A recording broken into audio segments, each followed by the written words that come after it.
Graças a Deus, cumprimento a todos com a paz do Senhor. Já te convido a abrir a sua Bíblia em Mateus capítulo 24. Grande noite, maravilhoso momento, precioso diante de Deus e precioso aos filhos de Deus. Maravilhoso, é um culto ao Senhor. Os talentos, a capacitação dada por Deus a cada um, a serviço da adoração. Parabéns a todos que têm procurado dedicar sua vida a Deus, esses jovens, esses músicos, esses cantores, esse grupo de louvor, os obreiros da casa do Senhor e cada um de nós, membros do corpo de Cristo. Também pudera, né, irmãos? Estamos fazendo isso para quem merece, né? Ele merece tudo isso e muito mais. Mateus capítulo 24, verso 21 e 22. Porque haverá então grande aflição como nunca houve, desde o princípio do mundo até agora, nem tampouco haverá jamais. E se aqueles dias não fossem abreviados, nenhuma carne se salvaria, mas por causa dos escolhidos serão abreviados aqueles dias. Vamos orar. Querido Pai, no santo nome de Jesus, nós oramos em gratidão, em louvor e invocação da Tua bênção e da Tua presença aqui entre nós. Abençoe-nos ricamente, Pai, com a Tua palavra. Nós abrimos o coração, os ouvidos, a alma, para receber tudo quanto o Senhor tem para nos falar. Abençoe-nos e nos guarde no Seu amor. Em nome de Jesus. Amém. Podeis sentar. Sempre tem havido aflições no mundo. Entretanto, a grande tribulação será diferente em tudo. A grande tribulação será um remédio amargo para tratar 3 grupos específicos de pessoas. O primeiro grupo é o mundo impenitente, que será punido por causa da sua injustiça e pecado. Muitos se converterão nesta época, outros, porém, endurecerão ainda mais. O segundo grupo que será tratado na grande tribulação são os crentes mornos, que serão corrigidos para o arrependimento e depois de reconciliados, tornarão os santos da grande tribulação. Serão perseguidos e mortos pelo anticristo por causa da fé em Cristo. E o terceiro grupo são os judeus incrédulos, que serão quebrantados até a cinza para a conversão. Porque aquele dia é tão grande que não houve outro semelhante, e é tempo de angústia para Jacó, ele, porém, será salvo dela. Jeremias capítulo 30, verso 7. Não existe qualquer indício de que a igreja necessite passar pela grande tribulação. Ela já foi perdoada, ela já foi redimida dos seus pecados, ela já foi quebrantada e ela já se tornou morada de Deus em espírito. Agora ela está sendo preparada como a igreja gloriosa, sem mácula ou ruga, ou coisa semelhante, para ser a noiva do Cordeiro. A Bíblia diz em Colossenses 2,10 que ela é perfeita em Cristo. Então por que pensar que a igreja santa, a igreja consagrada, fiel a Deus, teria que passar pela grande tribulação? Esta é a indagação e esta é a resposta que estou trazendo hoje para os irmãos. A igreja não passará pela grande tribulação. Mas aí vem uma pergunta, porque nós lemos lá em Mateus no início, onde Jesus fala dos escolhidos, que estarão dentro desse período de grande aflição, e que por causa dele os dias seriam abreviados. Primeiro, não se trata da igreja. Jesus estava se referindo a uma profecia do livro de Daniel, capítulo 12, no verso de número 1 está escrito: naquele tempo se levantará Miguel, o grande príncipe que se levanta a favor dos filhos do teu povo, E haverá um tempo de tribulação, qual nunca houve, desde que existiu nação até aquele momento, mas naquele tempo livrar-se-á o teu povo, todo aquele que for achado escrito no livro. O texto diz: mas naquele tempo livrar-se-á o teu povo. Para quem que Deus estava falando? Para Daniel. Quem é o povo de Daniel? Os judeus. Portanto, esse texto está perfeitamente sincronizado com as palavras de Cristo.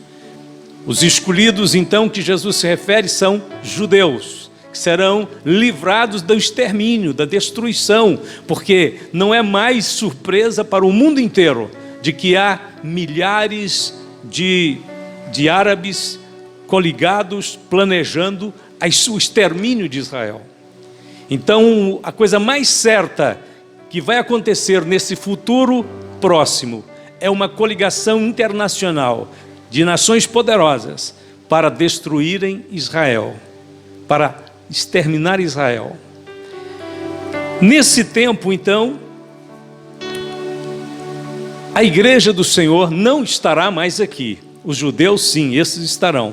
Portanto, nós não podemos confundir a igreja com os judeus. Os judeus têm um tratamento diferente da igreja. Agora, nesse exato momento, Deus não está especificamente tratando com Israel. Está permitindo que eles vivam um tempo de perseguição, de dissabores, de prejuízos, de grandes dificuldades. Mas eles ainda não entraram na grande tribulação. Eles vão entrar. Enquanto os judeus estão fora de uma linha profética agora no momento, a igreja está no primeiro escalão, no primeiro momento do agir de Deus sobre a terra. Deus está formando um povo para o seu nome, tirando esse povo do meio dos gentios, de judeus de todas as partes, formando um corpo, e este corpo então será confirmado e completado como a igreja noiva de Cristo, que absolutamente não poderá ser confundida com os judeus e os demais povos da terra que não são nem judeus e nem são da igreja, são ímpios. Então nós vamos ver algumas razões bem claras, bem explicadinho, para você entender por que a igreja não passará pela grande tribulação. Primeiro, a grande tribulação será o tempo da ira de Deus e do Cordeiro. Apocalipse 6, 16, 17. Lá fala: o tempo da sua ira está chegando. E na sequência vamos ver que o livro do Apocalipse vai falar do toque, da abertura de selos. Aliás, aí já está na final da abertura dos selos, mas vai falar do toque das trombetas, que é especificamente o tempo da grande aflição. Então, a grande tribulação será o tempo da ira, e Deus, a Bíblia diz que não nos destinou para a ira. E isto é uma palavra de Deus para a igreja. A igreja perdoada e redimida pelo sangue de Jesus jamais será alvo da ira de Deus. Aonde a ira de Deus caiu, para que nós estivéssemos hoje sem nenhuma condenação mais, caiu sobre a cruz, caiu sobre Cristo. Deus cobrou o nosso pecado em Cristo. Cristo pagou e sofreu a justa ira de Deus. Deus não é injusto de cobrar uma dívida duas vezes. Então Ele não deixaria a sua igreja num tempo de ira, sofrendo ira como os ímpios, cobrando a dívida duas vezes. Jesus já pagou. Nenhuma condenação há para os que estão em Cristo Jesus. Quando Deus estava prestes a destruir Sodoma e Gomorra, Abraão disse: longe de ti que faças tal coisa, que mates o justo com o ímpio, que o justo seja como o ímpio, longe de ti seja. Não faria justiça o juiz de toda a terra? Então Deus responde: se eu em Sodoma achar 50 justos dentro da cidade, pouparei todo lugar por amor deles. Gênesis capítulo 19. Como só havia um justo em Sodoma, que era Ló, então Deus o retirou de lá, antes de destruir aquele lugar. A Bíblia diz: e ao amanhecer os anjos apertaram com Ló, dizendo: levanta-te, toma tua mulher e as tuas 2 filhas que aqui estão, para que não pereças na injustiça dessa cidade.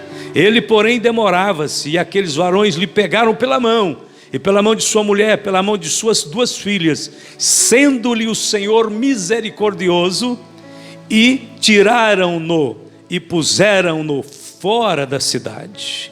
E a Bíblia diz que depois que ele foi tirado dali, os anjos bradaram e disseram: escapa-te por tua vida, não olhes para trás, não pares em toda esta campina, porque Deus não fará nada até que você esteja correndo o perigo desta destruição. Deus livrou Ló da destruição de Sodoma. Ele não livraria os seus filhos comprados pelo sangue de Jesus, redimidos, transformados, nova criatura, noiva do Cordeiro, dos juízos que cairão sobre este mundo? A dedução é claro: Deus não julgará o justo com o ímpio. Segundo, a grande tribulação será o tempo da manifestação do anticristo, e isto só ocorrerá depois que a igreja for tirada do meio. A igreja está neste mundo, num certo sentido, como um estorvo. Deus mantém ela aqui, atrapalhando Satanás. Jesus disse: eu vos dou poder para pisar serpentes e escorpiões. Ele disse: ide, expulsai os demônios. Ele disse: em meu nome expulsarão os demônios. Ele disse: nenhum poder, nenhum mal poderá ir contra vocês. Eu sustento, eu garanto, e em meu nome vocês farão essas maravilhas. Então a igreja atrapalha a obra do diabo aqui neste mundo, atrapalha os seus planos, atrapalha o seu governo, atrapalha o seu domínio. Jesus, quando enviou aqueles apóstolos 70, eles voltaram felizes e disse: Senhor, em teu nome os demônios nos sujeitam. Jesus disse: eu vi a Satanás cair como um raio.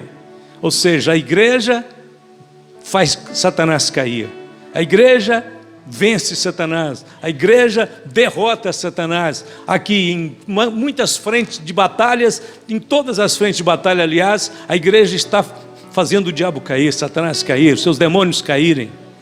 A derrota sobre derrota. A igreja está debaixo do poder do nome de Jesus, da autoridade suprema desse universo. Todo o poder se curva diante de Jesus. Ele é o nome sobre todos os nomes. Portanto, não há negócio nem conversa. O diabo tem que fugir, recuar, ir embora. Satanás não resiste à autoridade do nome de Jesus. Então a igreja é um estorvo, ela é uma resistência. Quando Paulo estava em Tessalônica, ele ensinou que ocorreriam 2 coisas simultâneas, aconteceriam no mesmo tempo, logo após o arrebatamento: o início da grande tribulação e a manifestação do anticristo. Logo que Paulo saiu da cidade de Tessalônica, surgiram grandes perseguições naquele lugar, e os irmãos começaram a pensar que tinham perdido o arrebatamento. Então Paulo escreveu dizendo para eles que não, que algo que resistia ao anticristo precisava ser tirado, ainda não tinha sido tirado. Portanto, ainda não era a grande tribulação e ainda não era a manifestação do anticristo. Aquilo eram tribulações cotidianas que haviam vindo sobre eles, mas não era a grande tribulação. Paulo disse: vocês saberão quando a grande tribulação vier. Antes que ela aconteça, algo tem que ser tirado do meio, aquilo que resiste ao anticristo. E nós cremos que o Espírito Santo resiste ao anticristo, porém o Espírito Santo habita na igreja, e quando o Espírito Santo for tirado, ele vai levar a igreja com ele. A igreja não ficará aqui, a igreja não estará aqui, porque o Espírito Santo recua, sai da frente desse espírito demoníaco, e ele tira a igreja junto com ele, porque a igreja é uma coluna de Deus na terra. Então, aí sim, tirando do meio essa oposição, ele ganhará força para dominar o mundo. O Senhor deu autoridade, então poder à igreja, para enquanto estiver aqui, não permitir que Satanás triunfe.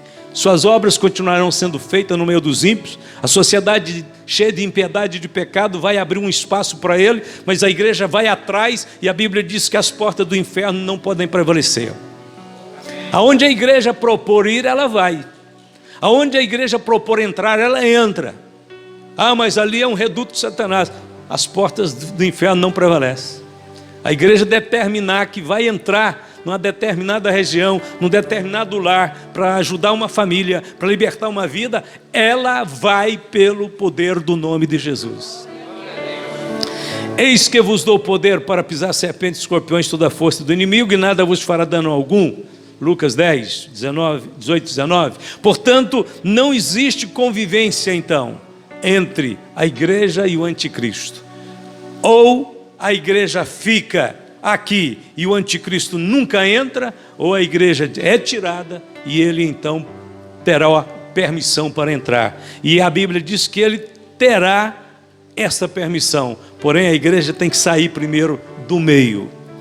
Terceiro, a grande tribulação vem depois do arrebatamento no livro do Apocalipse. Nunca antes, nem no meio, é depois. No capítulo 4 do Apocalipse nós temos o arrebatamento de João. Ele vê uma porta aberta no céu, né? Ele diz assim, eis que estava uma porta aberta no céu. E a primeira voz, como que de trombeta, ouvira falar comigo, disse, sobe aqui. Essa aqui é a trombeta do arrebatamento. Sobe aqui e mostrar-te as coisas que depois dessas devem acontecer. E logo fui arrebatado. João representa a igreja. Quando ele é arrebatado, é isso que vai acontecer conosco na hora do arrebatamento. Nós também entraremos por esta porta aberta no céu e nós nos acharemos diante do trono de Deus, como João descreve no livro do Apocalipse. Está no capítulo 4. O arrebatamento acontece no capítulo 4 e a grande tribulação só vai começar a partir do capítulo 6, com a abertura dos primeiros selos. Nesse período, logo após o arrebatamento, os santos são organizados no céu a serviço de Cristo. Por quê? Porque ainda não terminou a obra da redenção. O planeta Terra está aqui embaixo, sendo dominado pelo anticristo, e Deus ainda tem que redimir o planeta Terra. Tem que banir o pecado, tem que expulsar Satanás, tem que julgar as nações, tem que fazer um novo céu e uma nova terra. Então começa uma grande tarefa, e aí a igreja organizada no céu, glorificada no céu, vai fazer parte da grande equipe celestial que vai trabalhar a serviço do reino de Deus e da restauração do planeta Terra. Nesse período então nós vemos os santos organizados no céu. O tribunal de Cristo não é mencionado no livro do Apocalipse, mas nós sabemos que ele acontecerá logo após o arrebatamento. Nos capítulos 4 e 5 do livro do Apocalipse, os santos aparecem coroados, e os 24 anciãos prostravam-se diante do que estava sentado sobre o trono, adoravam o que vive para todo sempre e lançavam as suas coroas diante do trono. As coroas estão aí, significa que o tribunal de Cristo já aconteceu. Eles já estão portando coroas, símbolos de posição, de honra, de glória que Deus vai conferir aos seus filhos que trabalharam e serviram no seu reino. Então, em algum momento, que o Apocalipse não menciona, mas outros textos da Bíblia mencionam, houve o tribunal de Cristo, a distribuição de recompensas. Os santos então estão ali, organizados no céu. O tempo das aflições será oficialmente iniciado com a abertura dos primeiros selos. O Cordeiro de Deus comandará todo o processo redentivo e os santos serão os agentes de Deus na execução dos seus juízos.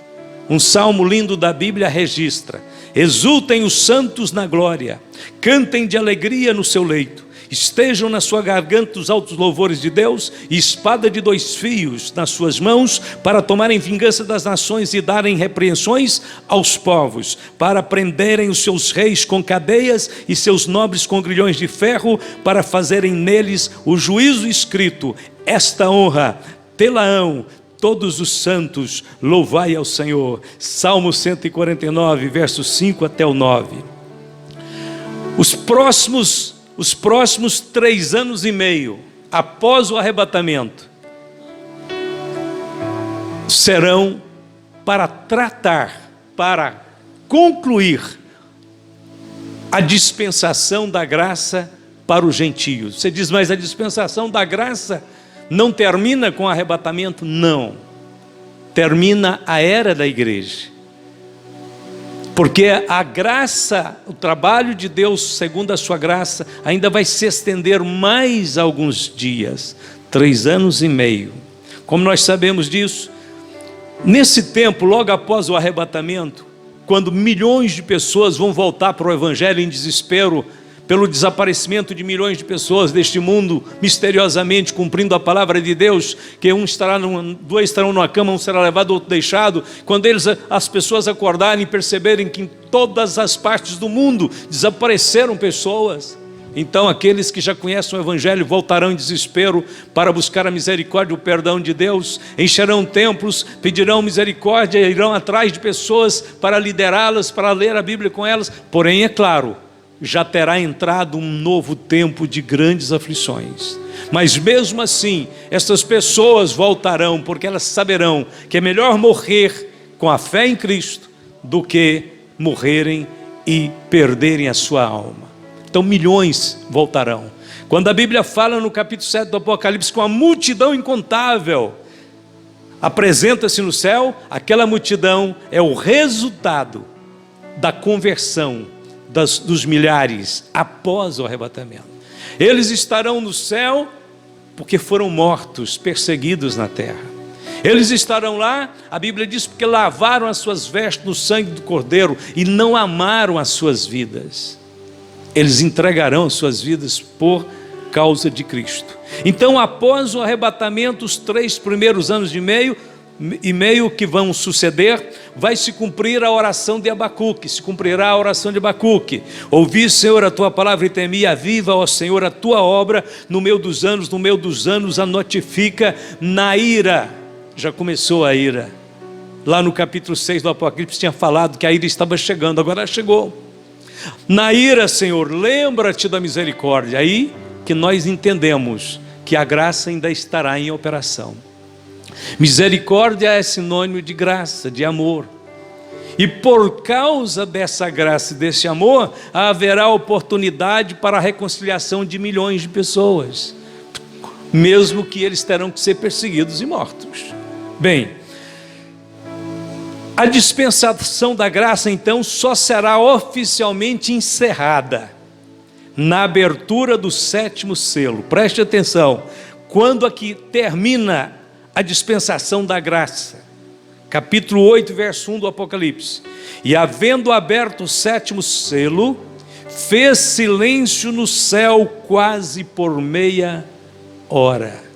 Isso é inédito, isso é extraordinário, é fabuloso, porque até então João está narrando que no céu havia muito barulho de louvor e adoração de Deus. Milhões de milhões adoravam a Deus.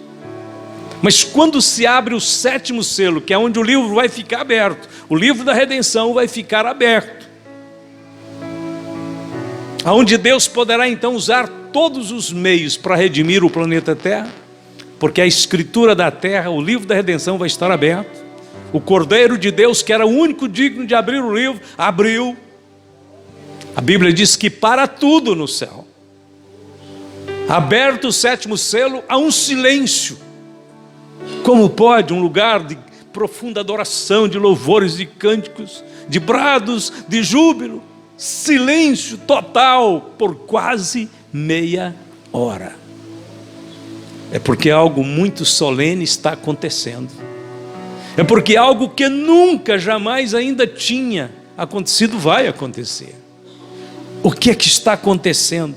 A dispensação da graça está sendo encerrada. A partir daquele momento, começará o toque das trombetas. E a partir do toque da primeira trombeta, dará início a 70ª semana de Daniel. O equivalente a 7 anos. Agora sim vem 7 anos. Primeiro, 3 anos e meio, onde milhões serão salvos. O anticristo perseguirá e matará. Lá em Apocalipse capítulo 3, verso 7 diz: e foi-lhe permitido fazer guerra aos santos e vencê-los. Aí alguém pega, mas os santos não é a igreja? É a igreja da grande tribulação. Houve uma igreja que já foi arrebatada, agora esta é a igreja da grande tribulação. Houve os santos arrebatados, agora são os santos da grande tribulação. Então quando diz assim, Deus se lhe permitiu-se que fizesse guerra aos santos, é os que convertem após o arrebatamento. E a Bíblia diz, e Deus permitiu-lhes fazer guerra aos santos e vencê-los. E deu-se-lhe poder sobre todas as nações, povos e tribos, línguas e tribos. Então o domínio da besta de Satanás, do anticristo, vai ser, pelo menos vai ser de forma legal, pelo menos vai ser tido como global. Se ele vai conseguir dominar cada palmo do planeta Terra é outra questão, mas pelo menos ele terá legalmente conquistado um direito de ser chamado Rei de toda a terra.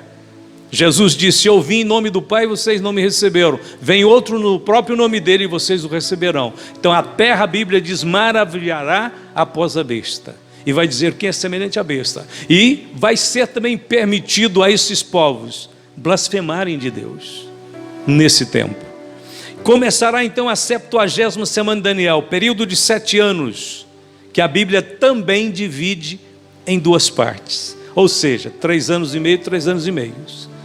Então, na maneira mais, vamos dizer assim, mais racional de interpretar, nós podemos dizer que tem, depois do arrebatamento, um período de 3 anos e meio, outro período de 3 anos e meio e outro período de 3 anos e meio.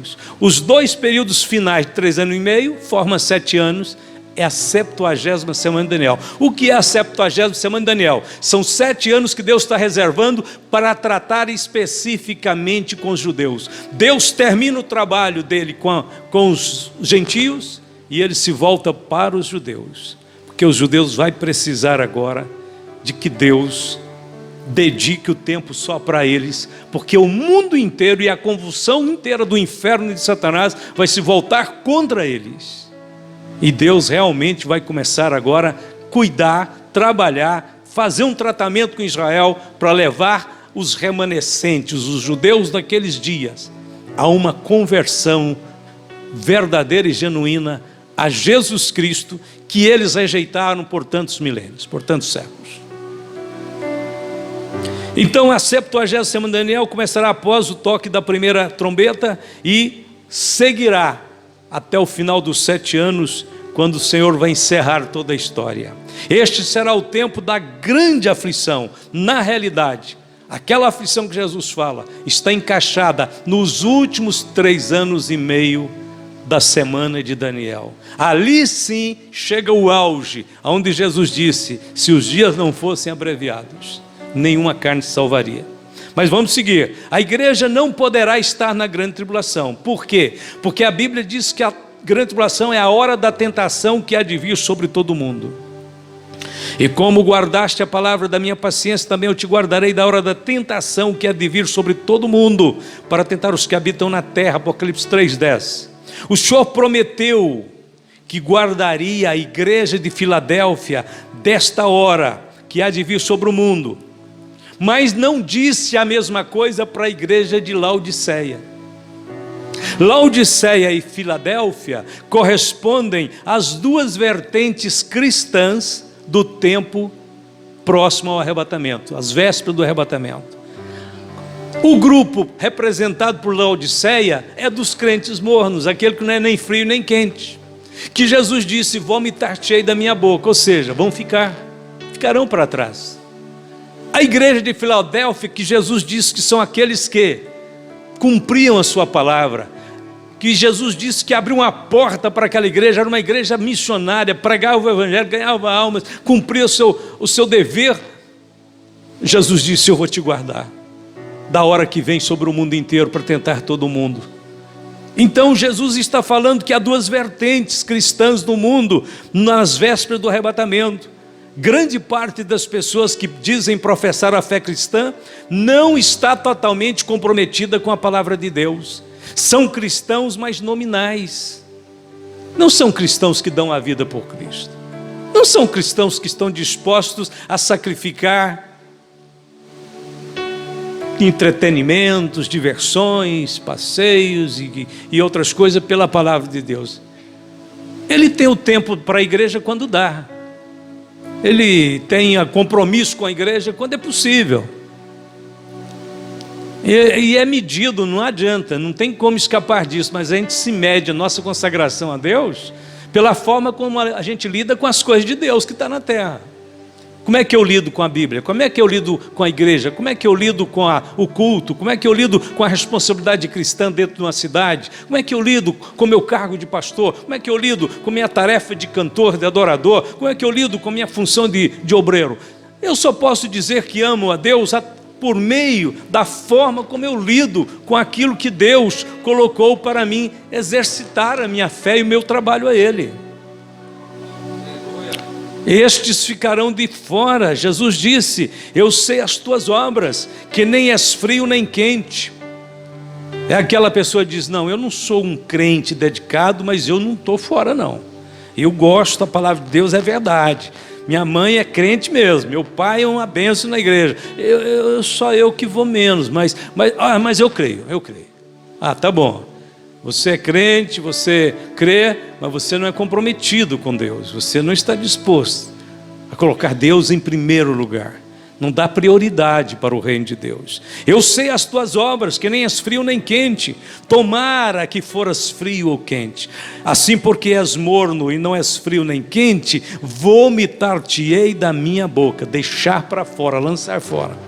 Jesus falou da ambiguidade que haveria no meio religioso dos últimos dias. Ele disse que haverá um servo bom e fiel, mas também haverá o servo infiel. Ele diz que tem 5 virgens prudentes, mas ele diz também que tem 5 virgens imprudentes. As 5 virgens prudentes entram para as bodas do noivo, vão estar na festa do casamento. As 5 virgens imprudentes vão achar a porta fechada, vão bater na porta, e alguém vai dizer: não vos conheço, e elas ficarão de fora. Não foram, não entraram para as bodas, não estão participando daquele momento especial. Jesus diz que é por essa razão que haverá seleção. O arrebatamento será seletivo. Digo-vos, naquela noite estarão 2 numa cama, um será tomado e outro deixado. 2 mulheres estarão juntas moendo, uma será tomada e a outra será deixada. 2 homens estarão no campo, um será tomado e outro será deixado. Lucas 17. Porque a igreja não passará pela grande tribulação? 5º, a Bíblia não manda ninguém esperar o anticristo ou se preparar para a grande tribulação. Não tem nenhum texto na Bíblia que você vai me mostrar e dizer: olha, a gente tem que ter cuidado porque o anticristo está vindo aí. A Bíblia diz que nós temos que ter toda a atenção para lidar com ele. Não, o que lidar com ele? Nós não queremos nem vê-lo. A Bíblia nos ordena aguardar a vinda de Jesus. O arrebatamento é o único evento escatológico iminente, secreto, rápido e seletivo, para aguardardes dos céus o seu Filho, diz a Bíblia. É isso que estamos fazendo, estamos aguardando do céu a vinda do seu Filho, para aguardardes a quem ele ressuscitou dentre os mortos, Jesus, que nos livra da ira vindoura. 1 Tessalonicenses 1, verso 10. E 6º, o arrebatamento é um mistério oculto em Deus. Isso também faz parte da certeza que a igreja não passará pela grande tribulação. Então, o que significa isto? O arrebatamento é um mistério oculto em Deus. Paulo disse: eis aqui vos digo um mistério. Na verdade, nem todos dormiremos, mas todos seremos transformados num momento. 1 Coríntios 15, 51. Quando Paulo menciona o arrebatamento, geralmente ele não explica quase nada sobre o arrebatamento, só fala do fato, vai acontecer. Mas por que ele não explica? Porque se ele pudesse explicar, o arrebatamento não seria um mistério. E ele mesmo diz: o arrebatamento é um mistério. Por que um mistério? Em todas as guerras, em todos os conflitos, existem segredos de guerra que somente o comandante em chefe conhece. São planos estratégicos que podem decidir a guerra. Deus está em guerra contra o reino de Satanás. E ele reservou um segredo para decidir esse conflito, faz parte. Este segredo se chama arrebatamento. Nós sabemos que vai acontecer, porém daquele dia e hora ninguém sabe. Nós só sabemos que será rápido, seletivo, secreto. Porque o mesmo Senhor descerá do céu com alarido, e voz de arcanjo, e com trombeta de Deus. Os que morreram em Cristo ressuscitarão primeiro. Depois nós, os que ficarmos vivos, seremos arrebatados. Preste atenção, a palavra diz alarido, voz de arcanjo, trombeta de Deus. Todos esses elementos ocorrerão no âmbito espiritual, e somente os fiéis o ouvirão. O mundo não vai ouvir, pastor? Não. O mundo não vai ver e nem ouvir, só vai saber depois que desapareceram os salvos, os fiéis, os que eram do Senhor Jesus. E por fim, para concluir, sétima razão, porque a igreja não passará pela grande tribulação. Sim, eu queria dizer que pelo fato dele ser secreto, ele vai acontecer antes da grande tribulação, porque todos os acontecimentos a partir da grande tribulação, eles têm data. Eles não são mistérios. A grande tribulação não é mistério. A vinda do Senhor em glória não é mistério. O julgamento das nações não é mistério. O Armagedon não é mistério. As nações que vão ficar dominadas por Satanás não é mistério. Nada disso é mistério. Então o único mistério que existe é aquele que Deus reservou para concluir a história e a era da igreja. Satanás faria tudo, se ele pudesse, para impedir o arrebatamento. Talvez por essa razão Deus reserva para o seu próprio conhecimento eterno alguns fatos importantes sobre o arrebatamento. Um deles é o dia e a hora. Por isso, qualquer data que alguém arriscar, dizendo que nessa data pode acontecer o arrebatamento, está redondamente errado. Nós nunca vamos ver o apóstolo Paulo pregando o arrebatamento para 10 anos depois, 20 anos depois, 100 anos depois. Paulo cria no arrebatamento eminente. Paulo está dizendo aqui, o meu Senhor descerá do céu, como se ele esperasse Jesus para aqueles dias. Então entendamos bem, a igreja faz parte de um mistério que está reservado, porque depois desse mistério, tudo que vai acontecer, já tem programa, já tem calendário. Você sabe o que vai acontecer uma coisa depois da outra, mais ou menos dentro de um cronograma fácil de cronometrar. Nos dias anteriores ao dilúvio, havia uma aparente paz na sociedade. Aquela geração não percebeu até que veio o dilúvio. Então este último ponto diz o seguinte: o arrebatamento acontecerá num tempo de aparente paz. Porém, daquele dia e hora ninguém sabe, nem os anjos dos céus, nem o Filho, mas unicamente meu Pai. E como foi nos dias de Noé, assim será também a vinda do Filho do Homem. E aí o Senhor descreve: casavam-se, davam-se em casamento, vendiam, compravam, bebiam, comiam. Parece que estava normal a coisa. Parece que tinha normalizado uma aparente paz. Pois que, quando disserem a paz e segurança, então lhes sobrevirá a repentina destruição, como as dores de parto àquela que está grávida, e de modo nenhum escaparão. 1 Tessalonicenses 5, verso 3. O arrebatamento será tão surpreendente como o é a ação de um ladrão de noite. Mas considerar isto: se o pai de família soubesse a que vigília da noite havia de vir o ladrão, vigiaria e não deixaria que fosse arrombada a sua casa. Por isso estáis vós apercebidos também, porque o Filho do Homem há de vir a hora em que não penseis. Então a ideia que nós temos é que o mundo vai dizer: não tem catástrofe nenhuma, está tudo sob controle.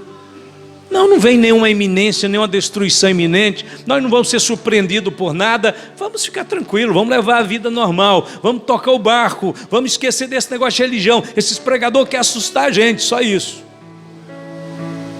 Jesus disse, e não perceberam. Arrebatar, do grego, harpazo, essa palavra significa tirar com rapidez, raptar. A palavra tem origem na palavra ladrão, arpax. O arrebatamento será o rapto da igreja. A rapidez do arrebatamento é indefinível.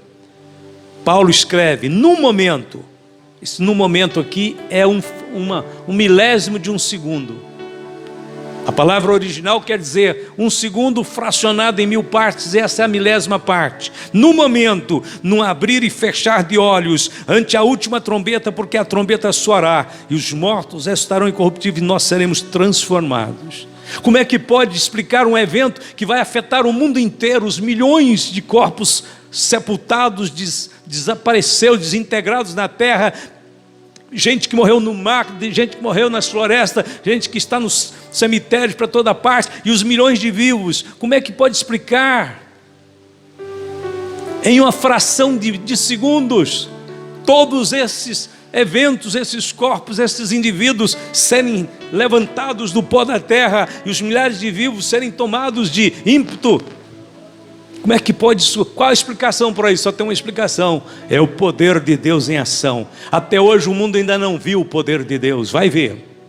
Até hoje o mundo, Deus disse que curou lá o cego, o paralítico, isso não é nada. Vai ver quando Deus balançar as estruturas do universo, rasgar os céus, fazer brilhar dos céus a vinda do seu Filho, e as nações inteiras ver a glória do Senhor, e os sepulcros e os mortos no Hades serem abertos para ele, uma janela para eles verem aqueles a quem eles traspassaram. Toda a tribo da terra se lamentará sobre ele, e verá vindo sobre o céu com poder e grande glória o Filho do Homem, com rijo e poder e toque de trombetas, como o relâmpago que alumia do oriente ao ocidente. Aonde estiver o corpo, aí se ajuntarão as águias. Ou seja, Jesus disse, não preocupem meus filhos, porque aonde eu estiver, vocês saberão, serão atraídos, nós estaremos juntos. Isso vai acontecer. É uma figura de linguagem bem forte que Jesus usou, mas quer dizer, nós nos ajuntaremos e nos reuniremos. Não importa onde vocês estejam, eu trarei vocês de volta. O consolo do arrebatamento também é indizível. Paulo termina falando, consolai-vos uns aos outros com estas palavras. Que consolo teríamos se o arrebatamento acontecesse depois da grande tribulação? Não tem consolo mais nenhum, já passou a tempestade. O consolo é que ele vai nos livrar desse tempo de grande aflição. Terminando, 2 personagens bíblicos ilustram a diferença entre os santos do arrebatamento e os santos da grande tribulação. Enoque é um tipo dos santos que vão ser arrebatados, não vão experimentar a morte. Enoque foi tirado da terra antes do dilúvio. Noé representa os santos da grande tribulação, porque ele foi salvo através das águas do dilúvio. A arca representa a salvação que Deus dará, ainda sustentará depois do arrebatamento. A arca representa isso, mas as águas do dilúvio representam as turbulências que virão sobre este mundo. Noé foi salvo em meio às águas, através das águas. Enoque foi totalmente diferente. Muito antes que o mundo começasse a desmoronar, muito antes que o céu ficasse escuro e os trovões começassem a bombar, Deus tira Enoque. Aqueles que defendem que não haverá arrebatamento antes da grande tribulação cometem vários erros. Vamos enumerar para terminar. Primeiro, limitam o poder e a sabedoria de Deus para com seus escolhidos. Segundo, colocam os salvos e perdidos sob o mesmo juízo. Terceiro, cancelam a iminência do arrebatamento. Quarto, estabelece um tempo específico para o arrebatamento. É depois da grande tribulação. Pode ter data. A hora de começar a grande tribulação, conta-se o tempo e diz, olha, no final ele vem. Mas não é isso que Jesus falou, ninguém sabe o dia e a hora. Então não dá para cronometrar agora o arrebatamento. Agora, depois da grande tribulação, daria.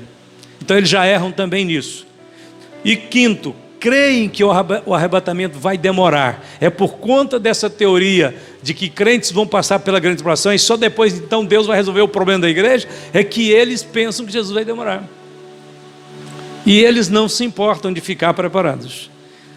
Então, para terminar, aqueles que pensam assim devem ler, porque ainda um poucochinho de tempo, e o que há de vir, virá e não tardará. Vamos ficar de pé.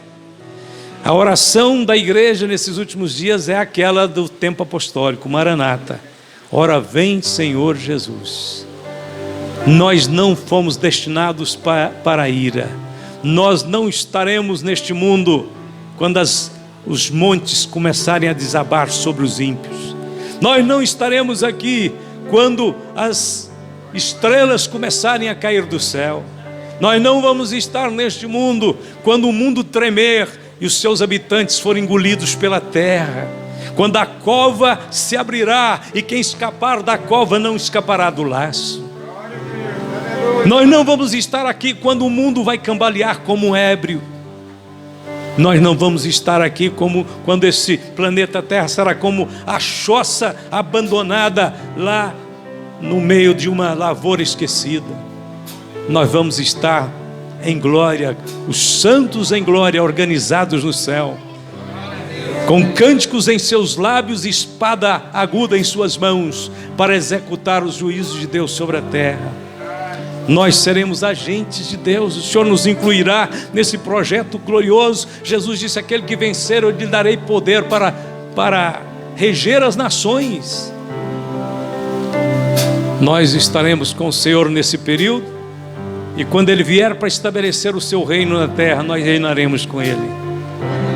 Porque aquele que trabalha no sol quente, duro, também vai desfrutar depois das bênçãos de um reino perfeito e eterno. Louvado seja Deus. Não temos que pensar mais outra coisa senão levantar os olhos e ver que a nossa redenção se aproxima. Ver que o Senhor já antecipou tudo quanto era necessário para nós estarmos prontos. Então, fala com você mesmo em seu coração: eu tenho que estar avivado para a vinda de Jesus. Eu tenho que estar ligado nas coisas de Deus. Eu tenho que vibrar com Jesus nesses dias. Eu tenho que mostrar para este mundo que a minha esperança é uma esperança inacessível, uma herança eterna. É uma bem-aventurada herança e esperança. Vamos louvá-lo, vamos agradecê-lo. Vamos dizer: Jesus é grande demais, é muito poderoso. Deus vai começar a despertar o seu povo de uma forma renovadora nesses últimos dias. Não dá mais para esperar. Quando o povo estava para sair do Egito, Deus disse: peguem o cordeiro, preparem o cordeiro 4 dias antes da noite em que eu vou libertar vocês. Deixem-no amarrado, observe se ele é puro e santo. E lembre-se, então, pegue as suas bagagens, jogue nas costas. Quando fizerem o cordeiro, comam o cordeiro de pé, ervas amargas, porque na noite em que eu indico para vocês, eu tirarei vocês do Egito. A meia-noite chegou, irmãos. Meia-noite pode ser uma época escura, uma época um pouco assustadora, mas foi na meia-noite que as prisões de Paulo e Silas se abriram. Foi à meia-noite que Israel saiu do Egito. Foi à meia-noite que o noivo veio para as noivas que estavam preparadas, as virgens que estavam preparadas. Então a meia-noite pode ser escura, mas é o tempo em que a luz vai brilhar mais forte também. Vamos orar pela irmã Eunice aqui na frente, pedir a alguns obreiros que possa impor as mãos, até mesmo ungir. Deus abençoar sua serva. Estende as mãos para cá. Querido Deus, Pai Todo-Poderoso e Santo, nós clamamos a Ti, Senhor, nesta oportunidade, para que a Tua palavra venha, Senhor, como uma corrente de água, trazendo refrigério e força, abençoando a igreja, teu povo na terra, preparando a sua noiva escolhida para o encontro do Senhor nos ares. Louvado seja o teu nome, Jesus, que nos ama, Jesus que nos perdoa, que nos salva do engano e da mentira, que nos faz conhecer a verdade, que nos faz entender as coisas profundas de Deus. Abençoe as famílias, os lares, abençoe desde as crianças aos mais idosos. Espírito de Deus, vem encher, Senhor, a tua casa dessa mensagem, dessa luz que traz vida e força e esperança. Abençoe tua serva, ministra agora a saúde, ministra agora a renovação, ministra agora, Senhor, um milagre. Sai todo mal, sai toda doença, sai todas as enfermidades. O Senhor é o mesmo ontem, hoje, eternamente. Na tua casa abundância de vitória, Senhor. Na tua casa a resposta, na tua casa a solução, na tua casa, Senhor, a milagre. Em nome de Jesus, vai abençoando todos os irmãos, que o Senhor possa tocar agora os enfermos, possa tocar agora, Senhor, os necessitados, os que estavam, Senhor, abatidos, talvez por alguma preocupação, que haja conforto, que haja consolo, que haja vida e vida com abundância para a vida de cada um dos teus filhos. Nós oramos por todos que estão ouvindo a tua palavra, em toda parte deste país, em todos os lugares, que o Espírito de Deus mande um avivamento, que o Senhor levante uma geração dedicada, consagrada, santa, para te adorar, para a glória do teu nome, até que o Senhor volte. Esta é a nossa oração, meu Pai. Nós entregamos em tuas mãos todas as coisas. Louvado seja Deus. O mercado está vazio. Sentem um minuto seu só. Trabalho já parou. O martelo dos obreiros, seu barulho já cessou. O ceifeiro